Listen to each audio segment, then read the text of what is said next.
అనుకున్నదంతా అయింది. భారత్ రెండో టెస్టులో సౌత్ ఆఫ్రికా చేతిలో ఘోర పరాజయం పొంది 400 పరుగుల పైన. ఈ ఓటమికి ఎవరు బాధ్యులు? ప్లేయర్సా? కోచ్ గౌతమ్ గంభీరా? లేకపోతే సెలెక్టర్ అజిత్ అగార్కరా? నా దృష్టిలో అయితే ఈ ఓటమికి పూర్తిగా బాధ్యత కోచ్ గౌతమ్ గంభీర్, సెలెక్టర్ అజిత్ అగార్కర్ వహించాలి. మిగతా ఏ కంట్రీస్లో చూసినా, ఈవెన్ అండర్ పర్ఫార్మెన్స్ టీమ్స్ చూసినా వాళ్ళల్లో ఒక ప్యాటర్న్ ఉంటుంది ప్లేయర్స్కి.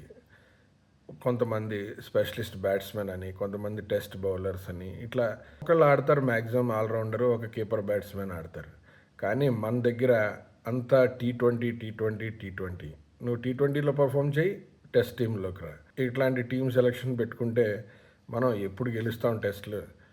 మనం పూర్తిగా మునిగిపోకముందే, టెస్ట్ క్రికెట్లో అవమానాలు పాలు కాకముందే బీసీసీఐ మేల్కొని దీని మీద కఠినమైన నిర్ణయాలు తీసుకుంటే నెక్స్ట్ సిరీస్ శ్రీలంకకైనా సరే మన టీం పర్ఫార్మెన్స్ బాగుండే అవకాశం ఉంది.